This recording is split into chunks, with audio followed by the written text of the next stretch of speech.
This past weekend, we saw Shakur Stevenson step up to 135 pounds and defeat Yoshino. Now, look, going into this fight, we all knew what was going to happen.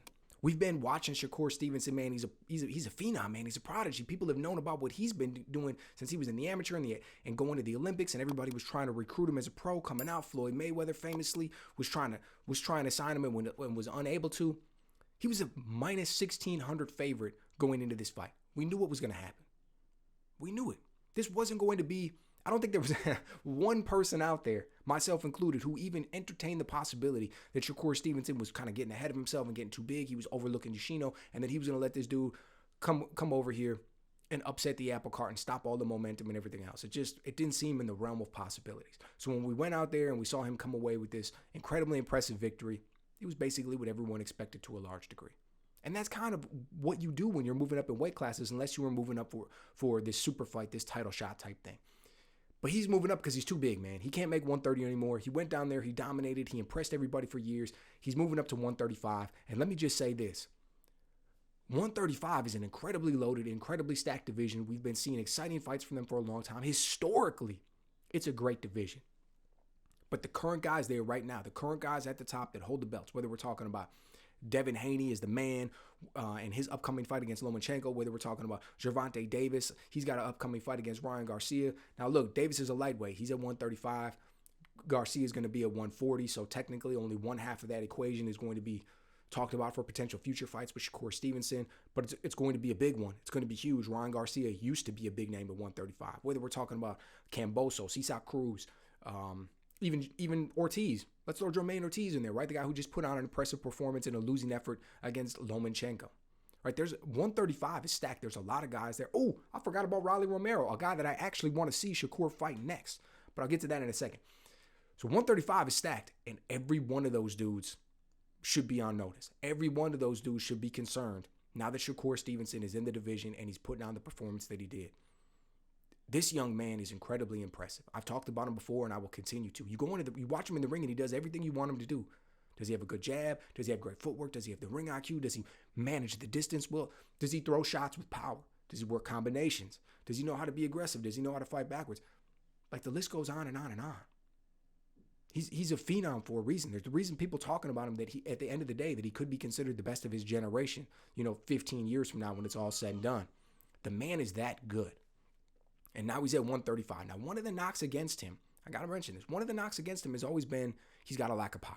He's not going out there and he's dominating people and he's landing clean shots and he's got these opportunities, but he's not hitting hard enough. Look, dude, I dismiss that right now. 100%. Let's just forget about that and push that to the side, man. Okay? And here's why. Now, does he hit like Gervonta Davis? No. Does he hit like Rolly Romero? No. Does he hit like Cesar Cruz? No. All of those guys probably have bigger shots. What about Ryan Garcia when he was at 135? We saw that left hook almost decapitating guys. Yeah, Shakur Stevenson can't punch like that. Here's the thing, though. He doesn't need to. He doesn't need to. Okay? There was a guy who used to be criticized for a lack of power due to his hand injuries. He went by the name of Floyd Mayweather. Everybody used to talk about how Floyd didn't have punching power later in his career because he didn't get knockouts. Early in his career, he did. He was a violent fighter. He went out there and he got guys out of there. But due to the hand injuries later on, he's not getting these knockouts. So people start criticizing him. But those weren't the guys who fought him. The guys who fought him always said the same thing. They said, Floyd's got more power than you think. Because here's what we know. We know that when a man doesn't have power, it doesn't matter how skilled he is. If people are losing the technical battle of it, their hands aren't as fast, their feet aren't as fast, they're not able to pick the shots off. A guy's getting counter shots off on him. If he doesn't have power, they'll bum rush him. They'll just go in there and force the action. They'll get inside. They'll try to take away the advantages that he has because they're not worried about the power of the punches that are coming back. You can't detour that man from coming in and just raiding the kitchen because you don't have the power. The easiest example I can think of is Paulie Malignaggi, right? Paulie had real hand issues too, so he didn't have power, like a very low amount of knockouts. But he had a really high boxing IQ, very fast hands, fast feet. He understood how to manage distance. He was very fleet-footed, knew how to work angles and pivot and everything. Great jab that he stayed really busy with, but no power because of those hand issues. And you saw the way guys fight him. Is that what you saw from how guys fought Floyd Mayweather? Not even close, right? Not even close. And that's how I think about Shakur Stevenson. Shakur's got more pop than people want to give him credit for. Okay, and maybe, you looked at 130, not a lot of knockouts. Moving up to 135, he'll have even less power. All of that may be well and good, but I'm telling you, he's got enough power to go out there and keep guys honest, to keep guys from coming in on him and getting reckless. He's got enough power to get these stoppages through accumulation. Doesn't have that one punch power, but he's got that accumulation power, and he's got enough skills to be able to accumulate those punches, which is what guys really need to worry about. Well, look, I just want to take a first look here at this last fight when he comes out against Yoshino, and just right away in the first round, let's take a peek. As soon as things start off, look at the way that he maintains that distance. That is just beautiful work from a counterpuncher. Every time Yoshino starts to try to step forward, try to close the gap a little bit, there's Shakur just taking that little half step back, constantly locked in with his eyes, constantly maintaining the distance he needs to. I call this a two movement distance, right? And what I mean by that is you have to get two movements to get your punch off if you're Yoshino. You can't just step and shoot. You've got to step twice and shoot. You've got to throw a feint, try to get inside, and then shoot your shot. You've got to take one step and reach with your punch. And that's all a master counterpuncher needs, right? You have to take that extra movement, or you have to reach with a shot. That's all he needs to be able to get off just a beautiful shot. It reminds me of Juan Manuel Marquez, to be honest with you. One of my favorite fighters of all time, master counterpuncher. You would just see the way that he would maintain that distance, kind of backing up, staying locked in. And as soon as a guy made a bad move, made just one thing that left an opportunity, man, he was all over. And that's what we see from Shakur. Great stuff. And I also want to highlight here, look at the way that he bounces back. Like, you see him in front of his opponent, and he appears flat-footed, right? Because he's right in front of the guy. He's not bouncing around on the balls of his feet, using all kinds of unnecessary movement. He's right there.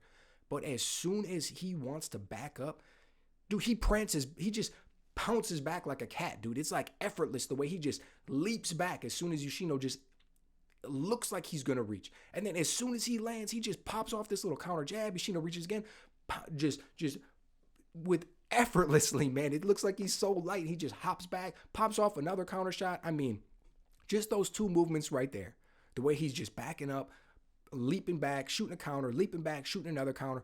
Nobody talks about it, right? The announcers didn't mention it. It wasn't anything like that. But when you look at the amount of skill level that he has to be able to see that timing and the speed and how good he is on his feet to be able to hop back like that, it's just a brief glimpse in how talented this man is. And look, as the fight went on, what happened is what exactly we knew was going to happen. He was going to just go in there and start to tattoo this guy, right? We saw this knockdown in the second round from this beautiful counter opportunity where Shakur just dips this shot here, takes this angle, and then just lands this great straight left hand. We saw later on in the fight when he's getting aggressive and coming forward, throwing a combination, scoring another knockdown, and just shot after shot after shot ended up before eventually the ref's got to come in there and save Yoshino from himself because he is just eating way too much leather. Shakur's adding it up. After the fight, he said he was feeling his second win and he was going to start really opening up and getting this guy out of here.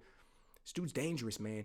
This dude's dangerous. He is a top-notch fighter, right? So the question at this point really becomes, who do you think he's ready for? Do you think after this fight with Gervonta Davis that, let's say Gervonta Davis comes out with the win because he's the favorite, he's the guy at 135, do you think Gervonta Davis is going to want this fight with Shakur Stevenson? Probably not. Devin Haney set to fight Lomachenko. Haney's the favorite in that one. Let's say he comes out, he still holds the belt at 135. He's got all the straps. Bill Haney reached out to Mark Kriegel during the Shakur Stevenson fight and said, should we beat Lomachenko, we will not move up in weight. Dude, that sets up a beautiful fight between Shakur Stevenson and Devin Haney. Do you think that fight's going to happen? Dude, back in the day, we'd have said, no, absolutely not. Like, these are the type of fights that guys want to avoid. Yeah, we've got two young guys, top of the sport, incredibly popular. They're not going to fight each other yet. They're going to let this marinate until they're both 33 years old. Make as much money as they can before they potentially, possibly, maybe get a loss on their record, right? Is that changing? Can we hope that it's going to change? Or are we going to see more Errol Spence, Terrence Crawford? I hope not, man. I mean, I love the fact that Devin Haney went over there and fought Kambosos. Love the fact that he's fighting Lomachenko.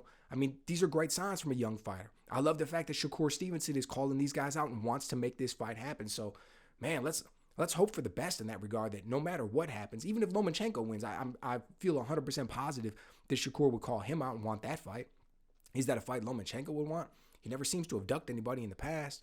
So, man, I'll tell you what, though. It's like I think at 135, we're going to see phenomenal things from Shakur Stevenson. The man's incredibly talented. I think there's going to be a lot of posturing in the background about guys trying to watch out and potentially not get this fight and try and stay away from it if they can because it's so dangerous. And like Tim Bradley said in the build-up, they're not worried about necessarily getting knocked out. They're not necessarily worried about getting hurt. They're worried about getting humiliated. They're worried about getting embarrassed. The man's that skilled that he goes out there and he takes somebody who trains every day for their whole life and makes you look like an amateur.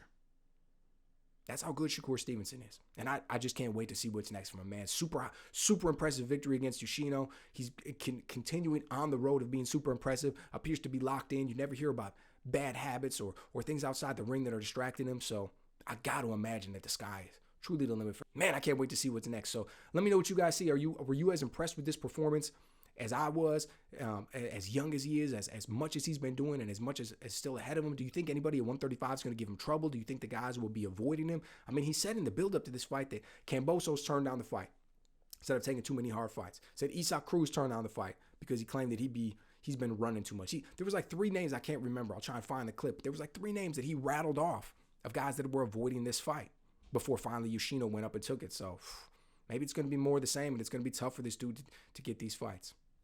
Let me know what you guys think.